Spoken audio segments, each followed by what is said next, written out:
রজব মাস শুরু হয়েছে। রজব মাস কিন্তু রমাদানের আগমনী বার্তাবাহক মাস। রমাদান আসলেই, রজব আসলেই রমাদানের কাউন্টডাউন শুরু হয়ে যায়, ক্ষণগণনা শুরু হয়ে যায়, কারণ আর 2 মাস বা 60 দিন থাকে।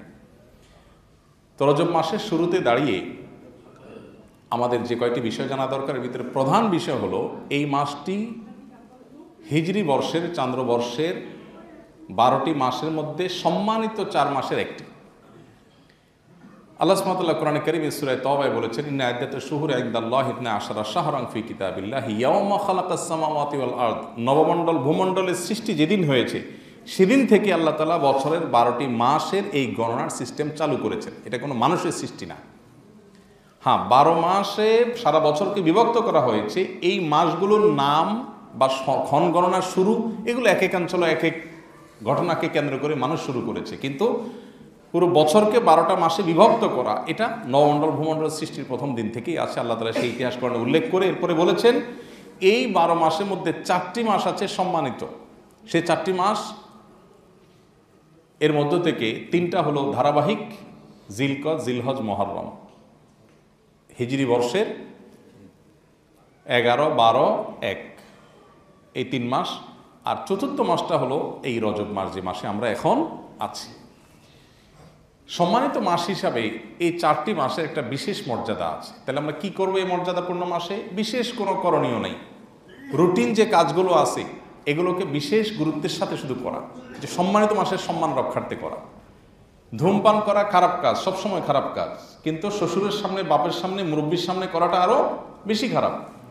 আমরা অন্য সময় গুনাহ করবই না, সম্মানিত মাসগুলোতে গুনাহ থেকে বাঁচার জন্য এক্সট্রা কেয়ার করব। বাস এটাই হলো সম্মানিত মাসের সম্মান প্রদর্শন করা।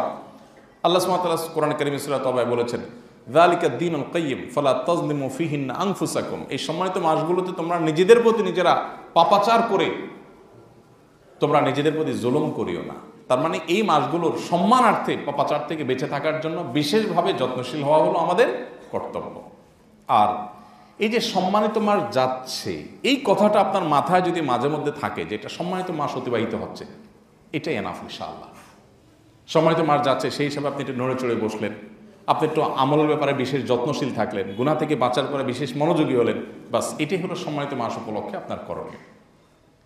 যেরকম আপনি কোথাও বসে আছেন, হঠাৎ আপনার শ্বশুর এসেছেন, বাবা এসেছেন, আপনার মা এসেছেন, আপনার টিচার এসেছেন, কোনো মুরব্বী এসেছেন, সাথে সাথে আপনি বসার স্টাইলের মধ্যে একটু নড়ে চড়ে বসেন, একটু ভদ্র হয়ে বসার চেষ্টা করেন, এটাই হলো সম্মান প্রদর্শন। ঠিক একইভাবে সম্মানিত মাস এসেছে, এই ধারণাটা আপনি মাঝে মধ্যে আপনার মাথায় আপনি উপস্থিত করলেন যে হ্যাঁ এখন সম্মানিত মাস চলছে, এটা মনে করে আপনি একটু নড়ে চড়ে বসলেন, আপনি একটু আমলের পর বিশেষ মনোযোগী হলেন, বাস এটুকু এনাফ। আলাদা বিশেষ কোনো করণীয় নাই। এ মাসের যুদ্ধ বিগ্রহ সম্পর্কে আল্লাহ সুবহানাহু ওয়া তাআলা বলেছেন, ইয়াসআলুনাকা আনিশ শাহরিল হারামি কিতালিন ফীহি কুল কিতালুন ফীহি কাবীর। এ মাসের যুদ্ধ বিগ্রহ করার সম্পর্কে আল্লাহ সুবহানাহু ওয়া তাআলা কোরআনে বলেছেন এটা কবিরা গুনাহ, অপরাধ। এ মাসে যুদ্ধ বিগ্রহ করা জায়েজ নাই। তার মানে আক্রমণাত্মক যুদ্ধ করা জায়েজ নাই। কেউ যদি আপনার উপর যুদ্ধ চাপিয়ে দেয় তাহলে আপনার প্রতিরক্ষামূলক যুদ্ধ তো আপনি করতেই পারবেন যান বাঁচানোর জন্য, কিন্তু আক্রমণাত্মক যুদ্ধ এই মাসে করতে আল্লাহ তাআলা নিষেধ করেছেন মুসলমানদেরকে। তো আমরা তো কেউ সৈনিক না যে আমরা যুদ্ধ করব। তো মিনি যুদ্ধ যেগুলো হয় আমাদের বাসা বাড়িতে, দোকানপাটে, অফিস আদালতে, ঝগড়াঝাটি আর কি, এগুলো আমরা নিয়ন্ত্রণ করলাম সম্মানিত মাসের সম্মানার্থে, ব্যাস এগুলো এনাফ, এর বাইরে আর কিচ্ছু নেই।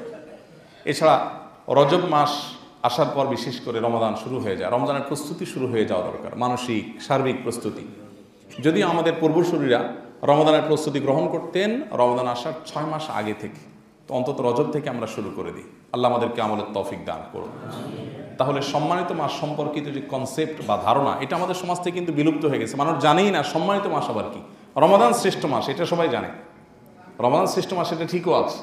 রমাদানের পরে 4টি মাস বিশেষ মর্যাদাপূর্ণ মাস, সেই মাসগুলোর একটি হলো এই মাসটি যেটাতে আমরা মাত্র প্রবেশ করলাম। এই মাস জুড়ে আমরা বারবার করে এই কথা স্মরণ করি, একটু নড়ে চড়ে বসি, রুটিন নিয়মিত আমলগুলো একটু বিশেষ গুরুত্বের সাথে করি, পাপাচার থেকে বাঁচার জন্য একটু যত্নশীল থাকি, ব্যাস এটুকু যথেষ্ট। আল্লাহ তাআলা আমাদের সবাইকে আমলের তৌফিক দান করুন। রজব মাসের সম্মান রক্ষা করা, মর্যাদাপূর্ণ মাসের মর্যাদা রক্ষা করা, এবার আমরা সচেষ্ট থাকব। আল্লাহ আমাকে, আপনাকে, আমাদের সবাইকে আমলের তৌফিক দান করুন। রজব মাস আসলে অবশ্য একটা বিষয় আমাদের মাথায় বা স্মৃতিপটে ভেসে আর উঠে, সেটা হলো আমরা বেশিরভাগ লোকই রজব মাস আসলে এই মাসকে জানি হলো মেরাজের মাস হিসেবে, তাই না? নবী করিম সাল্লাল্লাহু আলাইহি সাল্লামের জীবনে অলৌকিক একটি ঘটনা ঘটেছে যে রাত্রিবেলায় আল্লাহ সুবহানাহু ওয়া তাআলা তাকে মক্কা থেকে বাইতুল মাকদিস থেকে ঊর্ধ্বাকাশে গিয়ে জান্নাত, ঊর্ধ্বাকাশে বিভিন্ন নবীদের সাথে সাক্ষাৎ, আল্লাহর সাথে সাক্ষাৎ করে আবার ফিরিয়ে দিয়েছে। এই ঘটনা নবী সাল্লাল্লাহু আলাইহি ওয়াসাল্লামের জীবনে ঘটেছে। এই ঘটনাটা রজব মাসের 27 তারিখে ঘটেছে বলে লোকমুখে অনেক বেশি প্রচলিত আছে, মর্মে একটি বর্ণনাও আছে, কিন্তু সেই বর্ণনাটা বিশুদ্ধতার সূত্রে, বিশুদ্ধতার মানদণ্ডে উত্তীর্ণ নয়, সেটা সহি বা বিশুদ্ধ বর্ণনা নয়। তবে এটা ঠিক যে প্রসিদ্ধ মত হলো এই মাসেই নবী সাল্লাল্লাহু আলাইহি ওয়াসাল্লাম মেরাজ হয়েছে, যদিও এর বিপরীতে আরও শক্তিশালী মত আছে, যেমন রবিউল আউয়াল মাসে, রমাদান মাসে মেরাজ হয়েছে। এই ঘটনাও, এই বর্ণনাও অনেক ঐতিহাসিকগণ, অনেক মুহাদ্দিসগণ বর্ণনা করেছেন। সো রজব মাস নবী সাল্লাল্লাহু আলাইহি ওয়াসাল্লাম হিজরতের আগে মক্কায় ঘটেছে, হিজরতের কয়েক মাস আগে, এ ব্যাপারে কোনো সন্দেহ নাই।